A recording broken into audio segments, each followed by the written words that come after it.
Most modern holidays are actually pagan festivals that were later adopted and amalgamated by the Catholic Church, then repackaged so that they would fit the Christian paradigm. For example, Easter is partially based on Passover, but it's also partially based on the pagan Spring Festival, which was a celebration of Ishtar. This is how the ancient pagans would celebrate the return of nature after the winter and mark the beginning of the planting season. Christmas is clearly the opposite of that, based on the pagan winter festival, ushering in the season where we prepare for the harsh winter, enjoying the preserved foods that we've prepared to last us through the cold, all while celebrating the death of the sun, displaying our faith that we know the sun will come back in a few months, like it always does. People bring an evergreen tree into their house to preserve the nature within their home, as a reminder that that nature is eternal. But the story of Halloween is a little bit more complicated. The original holiday was somewhat similar, but I find it really fascinating the way that it evolved. I actually came across this while I was researching Giza for the History is a Lie series, and I found a connection between Egypt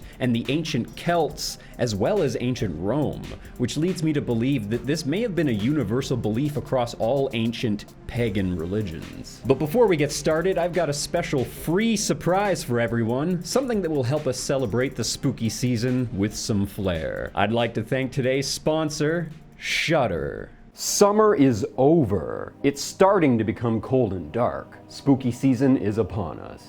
It's time to watch scary movies, and the best place to find the horror that you crave is Shudder. Shudder has just kicked off its annual 61 Days of Halloween, a 2-month supersized celebration full of new movies and series, like the new season of Creepshow and VHS 94, the brand new installment of the acclaimed found footage anthology franchise. Shudder's unbeatable Halloween lineup seems endless. It has the largest and fastest growing selection of horror, thriller, and suspense today. There's a new special from Elvira, one from Joe Bob Briggs, and a new season of the Boulet Brothers' Dragula, their new docu-series Behind the Monsters on the origins and pop culture dominance of your favorite modern movie monsters, and so much more. Shudder is the Netflix of horror, and you can stream for as little as $5.99 per month or $56.99 per year, and on all your favorite devices.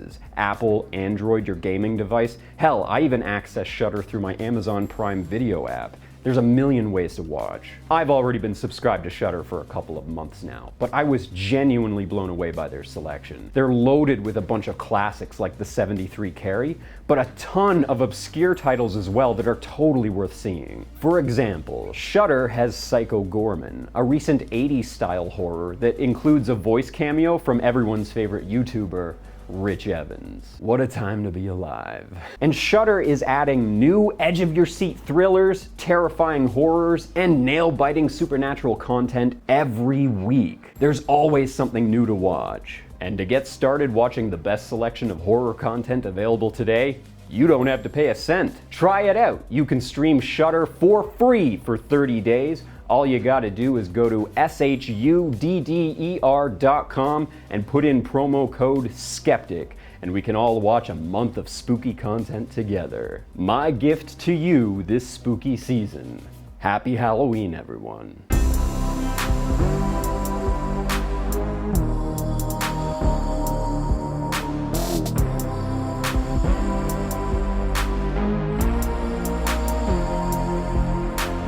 I'm a huge romantic. I know I don't really talk about this kind of thing much, but any holiday that's an excuse to do something passionate with your special someone has always been very exciting and fun for me. And this may be one of the reasons that Halloween is my favorite holiday. I love Halloween. I'm sure that most of you can relate to this too, but most of my friends and mutuals love Halloween at least as much as I do, if not more. And I would be really surprised if they didn't agree with me that it's one of the most romantic times of the year. I know it can be kind of sexy to dress up with a group of people, everyone being a little bit naughtier than usual, their inhibitions lowered under the guise of a new persona that they've adopted for the night. But that's only part of it. I think that there's a deeper reason to why we associate Halloween or the season of Halloween with romance. I think that there's probably a reason for this that goes a lot deeper than how we celebrate the holiday.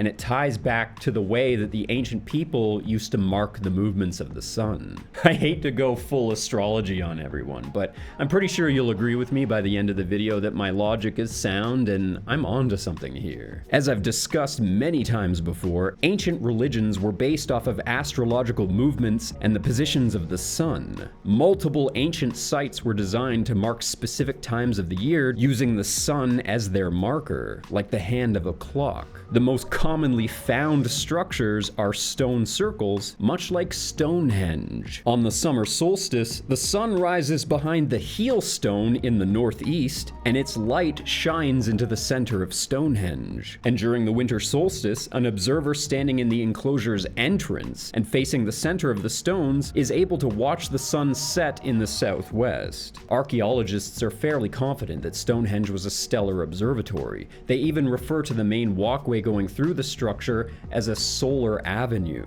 The main functional purpose of these stellar observatories would have revolved around farming. After humans developed into agrarian societies, it was beneficial to know when it was time to plant, when it was time to harvest, and when it was time to let the fields rest for the winter. This would have required ancient people to calculate more complex sun positions than just the solstices and the equinoxes. It's really easy for us to find those alignments, as the sun is at its most extreme positions during those times of the year. The alignment is more obvious with ancient structures. But that wasn't when people planted or harvested. But more than that, there were pagan holidays that held more spiritual meaning as well, and it wouldn't be so obvious when we found structures that aligned to those holidays because they weren't significant in practical ways, like harvests. They were significant in spiritual ways. There are various ancient sites that hint to these kinds of alignments, like the Giza Plateau. Each of the 3 pyramids features a causeway leading from the temple that would have been on the river up to the pyramid itself. The Khufu pyramid seems to be lined up with some kind of spring and summer festival, but not quite the summer solstice. It points towards the rising sun in May and in August, before and after the summer solstice. But in the inverse, an observer on the Khufu causeway would also see the sun set over the pyramid in the fall and the winter. That means that the Khufu pyramid quite possibly could have been used to observe and celebrate as many as 4 different festivals per year. And the Khafre pyramid seems to be pointing towards an autumn and a winter alignment. And as we all know, the ancient Egyptians were obsessed with death and venerating the dead. It's most likely that this is when the ancient Egyptians marked the festival that we now know as Halloween. Perhaps Halloween was their most important holiday. I'm betting that it was. The Khafre pyramid is also the one that features the Sphinx at the end of the causeway, and many people believe that the Sphinx used to be a dog, as in Anubis, the god of the dead. The Khafre causeway lines up with the sun closer to October 30th, and then later the Catholics would have changed that to October 31st.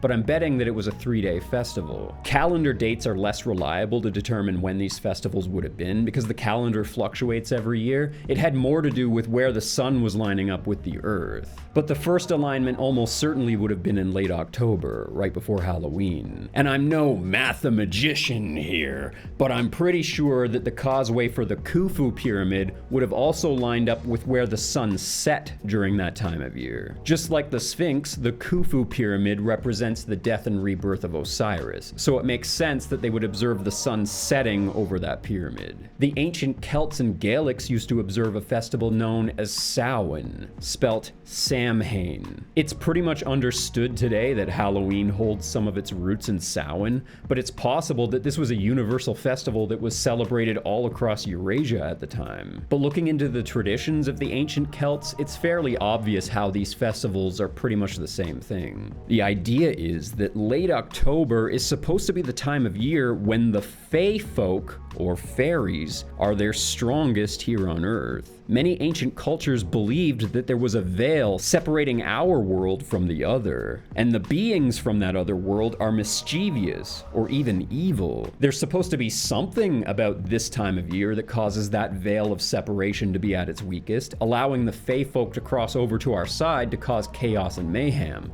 Many of these creatures are what we would call demons today, though not every Fae creature is evil. The biggest fear that the Celts had was that the Fae folk would kidnap kidnap their children, especially boys, and take them over to the other side.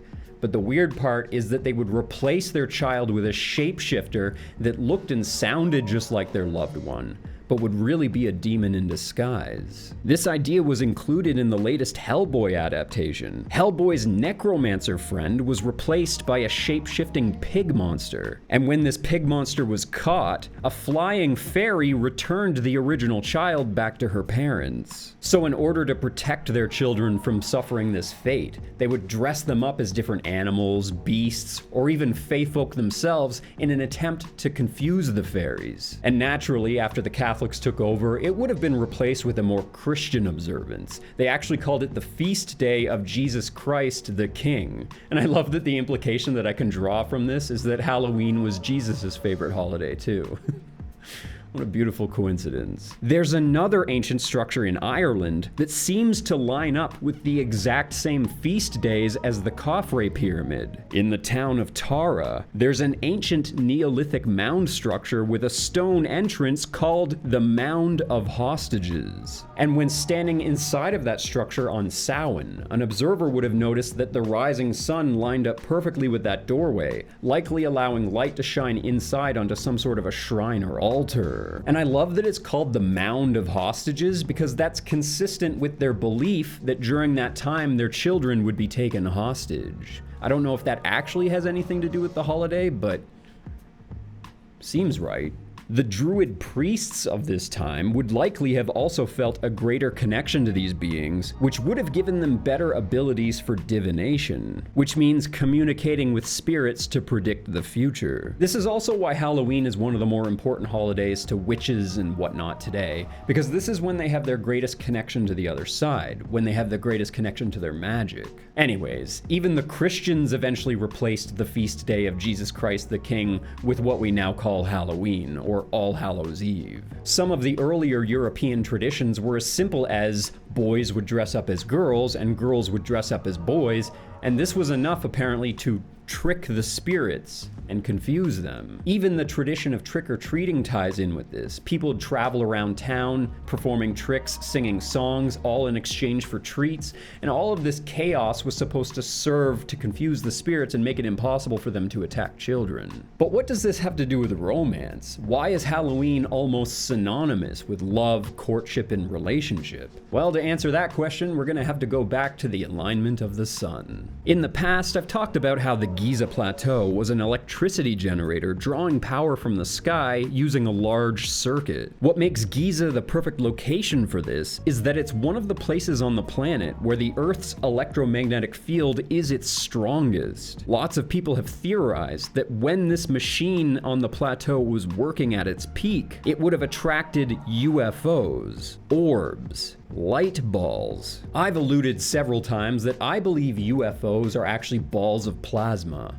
Ball lightning. UFOs, ghosts, and the like are all different manifestations of a seemingly intelligent energy life form. And this was the phenomenon that ancient people would have referred to as feyfolk, fairies, wisps, mischievous spirits. The ancient people were obsessed with attracting these, worshipping them. If this kind of thing is true, then it would have been interesting if it really was this time of year that feyfolk were observed the most often. I mean, everybody knows that it's Halloween when ghost activity is at its most extreme. As people say, the veil is at its weakest. Anyways, the first alignment that the Khafre Pyramid Causeway makes is in late October, but after the winter solstice, the sun comes back and aligns with the pyramid again on February 15th. And since the Roman Catholics have amalgamated that festival into our modern celebrations, we now call that holiday Valentine's Day. And Valentine's is supposed to be the most romantic time of the year. And part of me wonders if that same magic that we feel in the air during Halloween is also present on Valentine's Day. Or the veil is also thin, or whatever. But that's not it. There's another connection to ancient traditions that ties in with all of this. We now observe Valentine's Day as a celebration of Saint Valentine, a Catholic priest who was known for marrying couples during a time that it was illegal to do so. A lover of love, an appreciator of romance. Saint Valentine was beheaded for his dedication to love. But before that, was there a similar ancient tradition to Valentine's? Yep. Luckily for us, several ancient traditions were preserved through Rome because, just like the Catholics, they too amalgamated several other religions into their own, including the ancient Egyptian traditions.